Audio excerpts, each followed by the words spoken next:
Welcome, everyone. My name is Greg Brown, Vice President of Marketing for Melissa Data and moderator for today's webinar. I'd like to thank you for attending the Fundamentals of Matching Customer and Contact Data presented by Joseph Fertitta, Data Quality Analyst for Melissa Data. This webinar is the second in our data quality series aimed at helping you understand how to cleanse, standardize, match, and enrich contact data using Melissa Data's components and software. Today's webinar will explore the common problems associated with the standard approach to matching, how you can apply fuzzy matching algorithms, and various matching strategies. During the presentation, your phone line will be muted. We will reserve some time at the end of the presentation where you can type in your questions during a Q&A session. And now let me turn over the presentation to Joseph.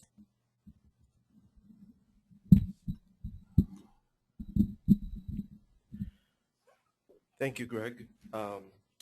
Again, my name is Joseph Fertitta, Data Quality Analyst at Melissa Data, and I'd like to thank everyone for coming here today, spending some time from your busy schedules for this short webinar.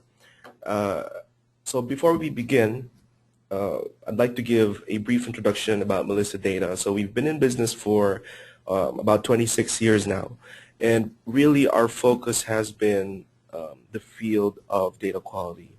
And of course, as you may or may not know, deduplication and matching and record linkage is in fact part of the data quality spectrum, and this is actually one of the things that we specialize in as well. So today we're going to talk about the fundamentals of matching and how Melissa Data is able to handle deduplication.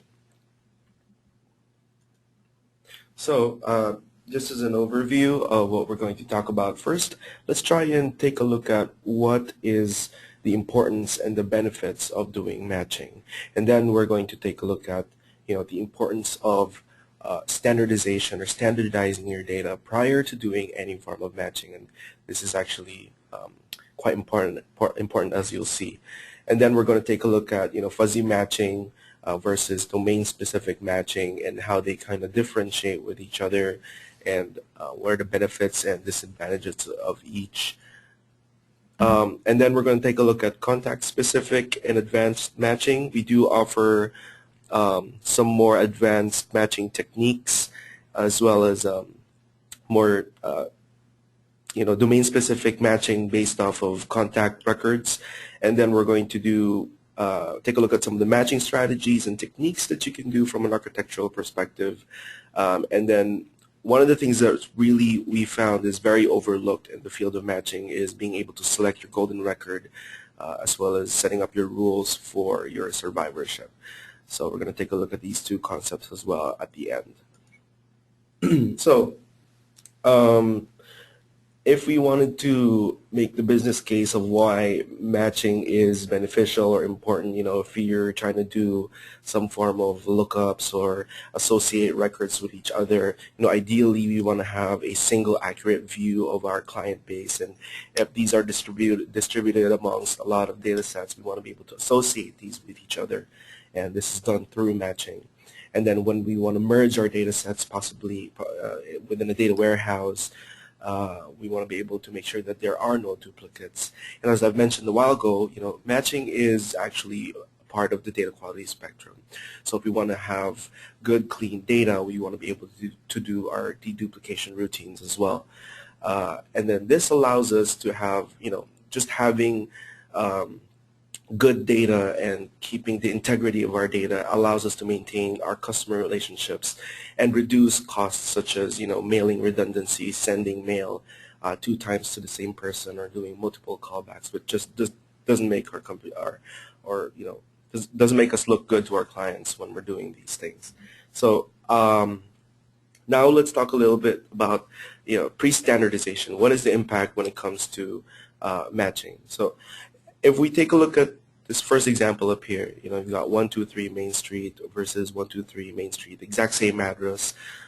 One unfortunately has its street name in all caps and the street suffix spelled out, whereas this one is spelled out a little bit differently. So in this case, if we were to do any form of matching, it becomes a little bit more difficult. The same thing goes with unstandardized phone numbers. In this case, we've got the exact same phone number formatted in different ways, or at times we may have cases where we have a customer ID, the same customer ID, but yet again is formatted in different ways.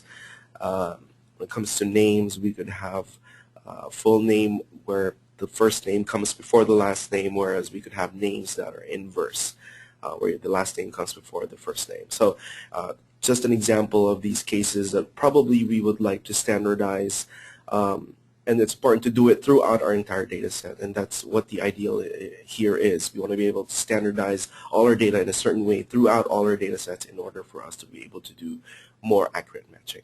And Melissa Data does offer tools that allow you to do that. We do have tools that allow you to standardize your database for addresses, emails, phones, names, or other other forms of data types. So we do provide the cleansing tools and the standardization tools and the verification tools that allow you to pre-standardize and pre-cleanse.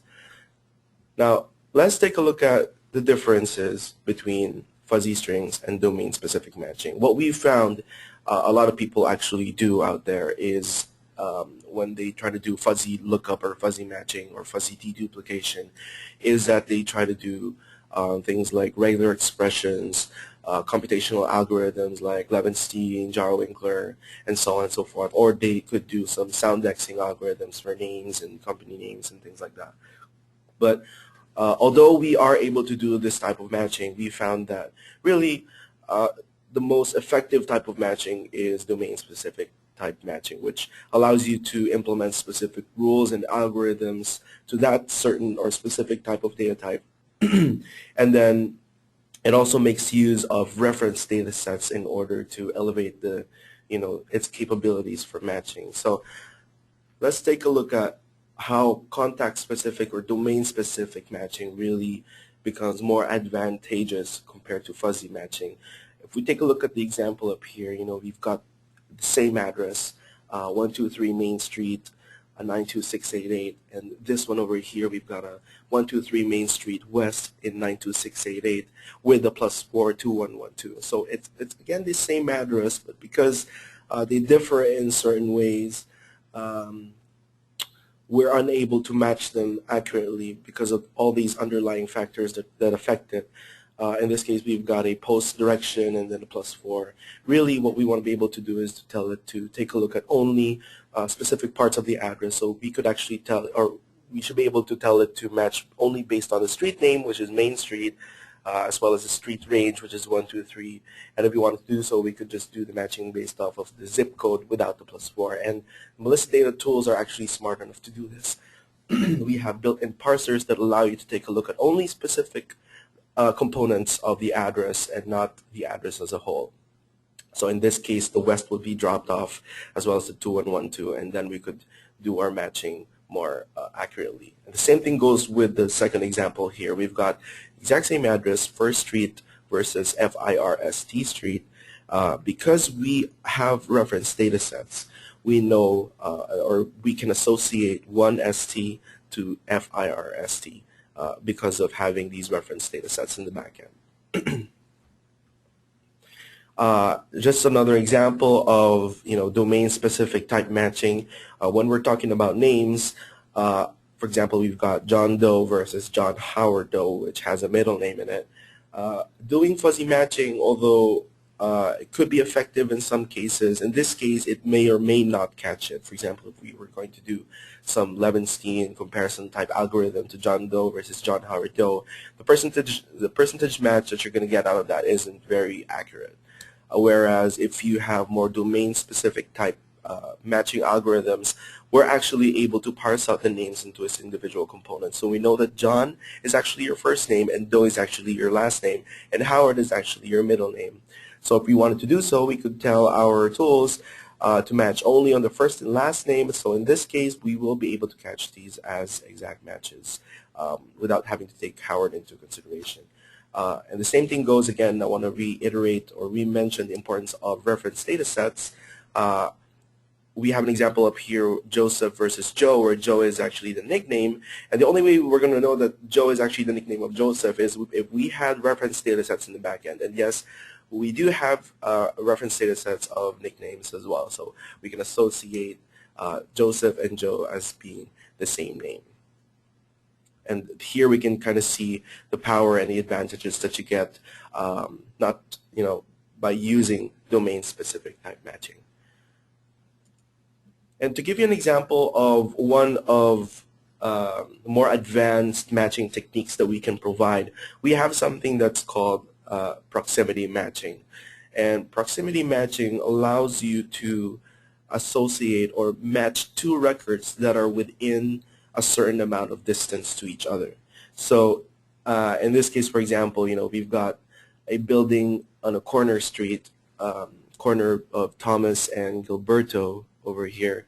And so sometimes these buildings, we've actually seen cases where a building like this may have an address on this entrance right here on the Thomas side, or it could also have an address over here at the Gilberto side. But if you had one person in this building, you could either send it to this address or you could either send it to this address, and it'll still reach the same person. But the problem with that is, if you have two of those in your data sets, then it's going to reach that same person twice. So really, we want to be able to deduplicate that somehow. But having those two addresses with the same name is really hard to associate with each other because it's going to be two very different addresses, one in Thomas and one Gilberto. But through proximity matching, we can actually tell it, hey, find me the same person that lives within maybe a quarter of a mile from each other. And if you do find something like that, then maybe flag it as a proximity match. So in this case, we'll be able to catch that same person in that same building having two different addresses.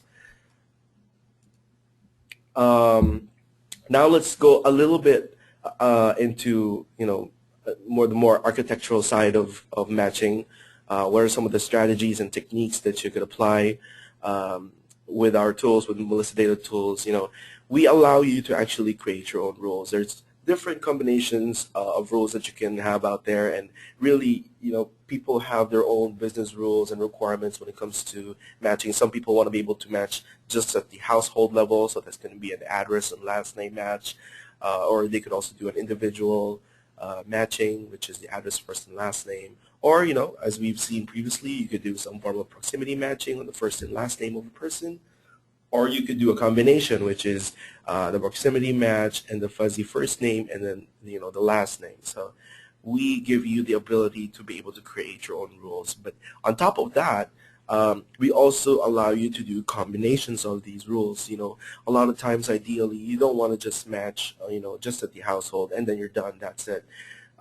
No, that's not going to be the case. So if you wanted to do, for example, you wanted to do individual matching and you also wanted to do household matching, we allow you to cascade these rules as combinations of what you wanted to match on. So again, you can create your own rules, and you could also have several or a number of combinations that allow you to do matching in a single pass. And then also, sometimes you possibly want to be able to do intersection matching or suppression matching. And really, intersection, again, allows you to do record linkage, associating records to each other. And in this case, when we're doing an intersection, we're getting that set that's in between set A and B or data set A and B. So just the records that are common to each other. Whereas, the other side of that is suppression. Maybe you'd have some form of a do not call list of some sort, or a do not mail list. In this case, we could actually do a suppression and find those records that are within that suppression list and not mail or call these individuals. So just the same thing, but taking a look at it from different perspectives. And when we're actually doing our batch or our deduplication, we've seen really two main instances of how people do their matching, which is, say, for example, you have a data set and you want to be able to run that as a batch.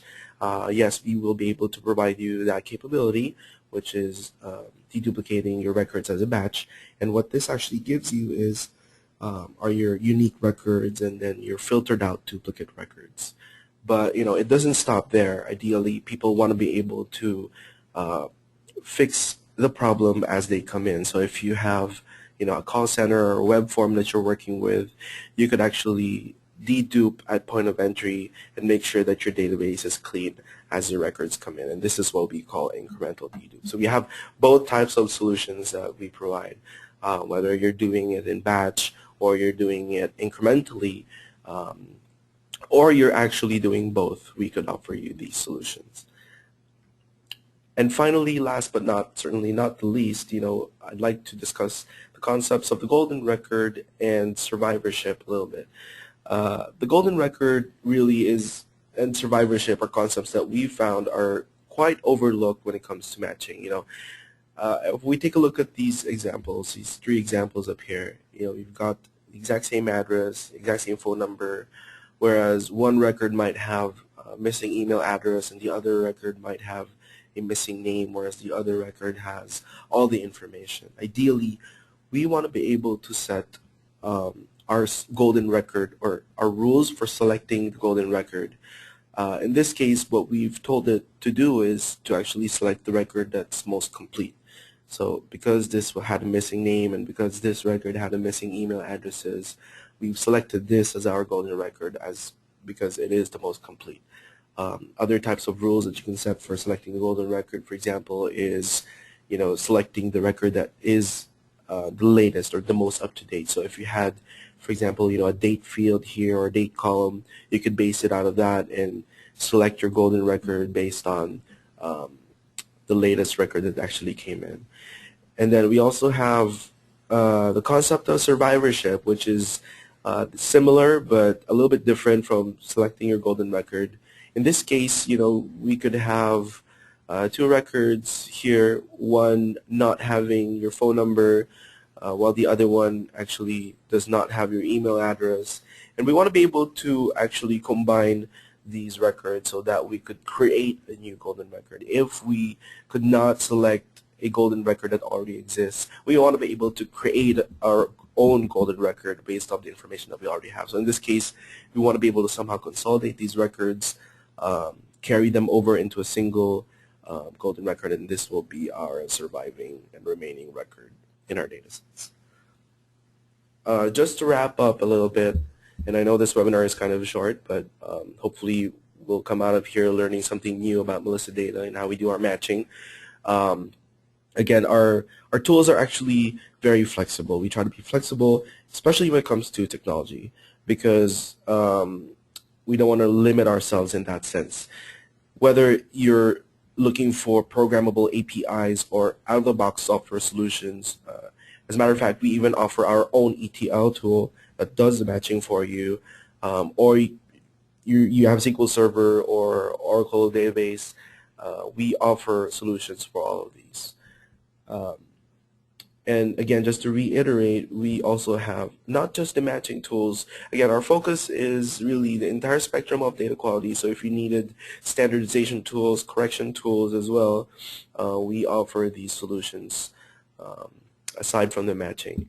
And then we also take pride in our knowledge and our experience when it comes to fuzzy matching, domain-specific type of matching, and advanced matching techniques and strategies. And for all our products, we give you 120-day ROI guarantee, and this is actually our philosophy here at Melissa Data. We believe in your return of investment. So we give you a lot of leeway when it comes to using our software and solutions. And if you wanted a free trial, you're more than welcome to do so. You could download it free, any of our products for free on the website and get a free trial, or you could contact myself or one of the CSRs over here, and we'll be able to help you guys out. Again, I'd like to thank you for your time. And again, my name is Joseph Vertito. My contact is up here in case you don't want to stay for questions. This is our number, our email address, and Greg, I believe we could take questions right now. Thank you, Joseph. The floor is now open for questions. If you have one, please type it in now. There should be a chat box in the GoToMeeting user interface that says questions, and you could type in your questions over there.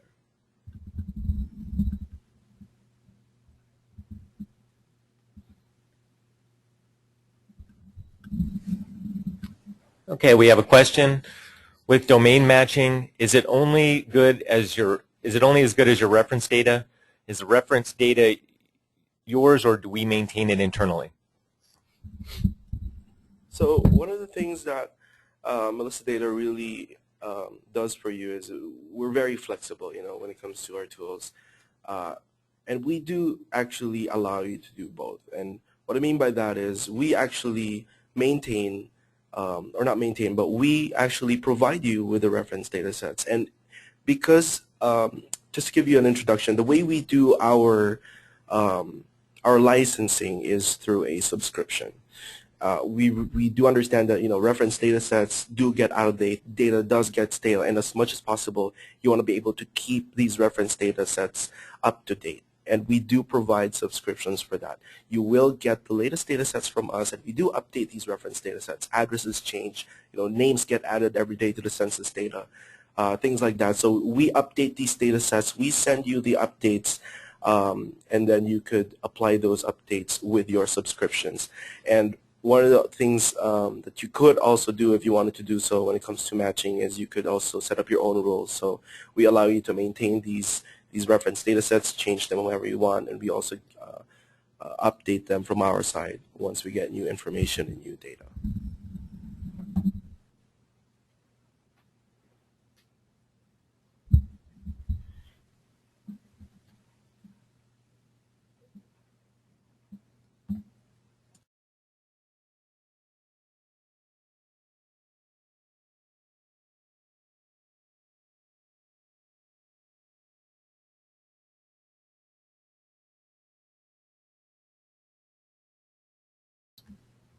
Okay, we have another question.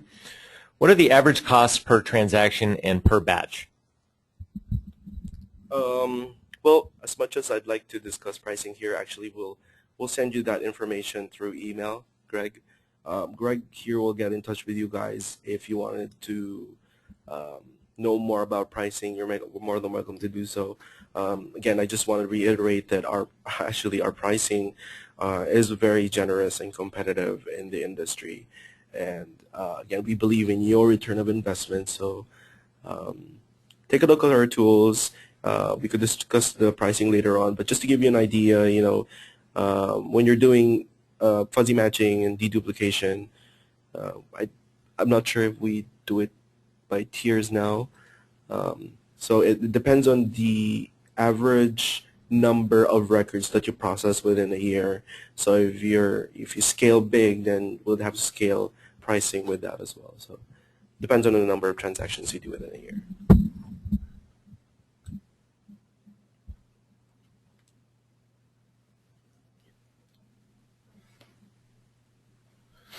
Okay, we have another question. We've had problems with hyphenated married names. How do you handle those? So there are actually, I can think of two ways that you could handle this. Again, when I went through the slides, what you want to do or what you want to do first is to be able to cleanse your data prior to doing any form of matching. And this is actually one of the things that we are aware of when it comes to, you know, um, problems in names, the hyphenated last names. And ideally, you'd want to be able to cleanse that somehow before doing any matching. So you could actually, somehow split up the hyphenated last name and then do your matching um, to get more accurate results. But this is actually a very good question, and unfortunately, I don't think I have any specific example at the top of my head. But if I were to create a solution for this, I would first pre-cleanse the hyphenated first name, which we do handle, by the way, in our name object, in our name cleansing tool, before doing any form of matching, and that should be able to catch these types of matches.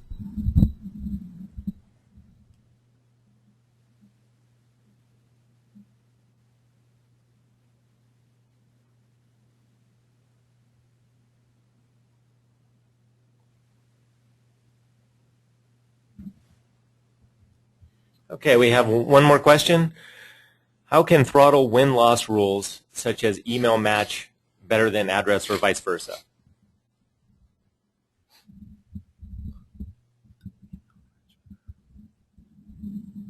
Hmm. I'm thinking about this question a little bit. Match better than address or vice versa when lost rules.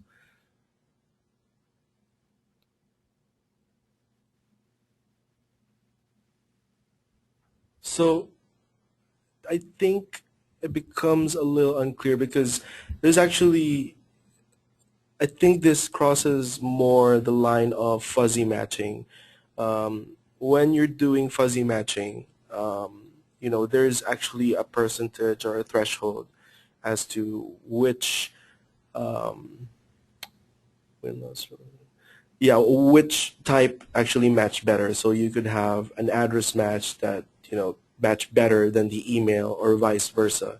And this is usually based off a percentage. And, you could actually do your win-loss rules based off these percentages, but, we actually try and avoid that because, again, we want to stress out the importance of pre-cleansing. And what we actually prefer to match on is, say, for example, did we actually have a good address, for example, or did we actually have a good email address?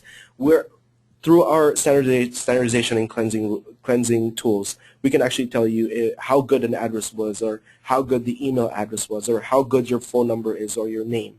And based on that information, you want to be able to give weights and thresholds on these columns. So, for example, well, actually, the first thing you want to do is you want to be able to say, for example, I want to take addresses as my priority, and then I want to take email addresses or phone numbers as my next priorities in my selection threshold for wins and losses. And after that, you want to be able to tell it, you know what, are my addresses actually better than the emails, or are my emails better than my addresses, and things like that. There's a lot of considerations when you're doing your matching, and I know that setting your rules for wins and losses can be complicated, but again, try to stay away from fuzzy matching, focus more on domain-specific matching, and I think the rules become much simpler in that case. Just being able to select, if you're focusing on addresses, make sure that the address is good. If it is, then consider that as your winning record.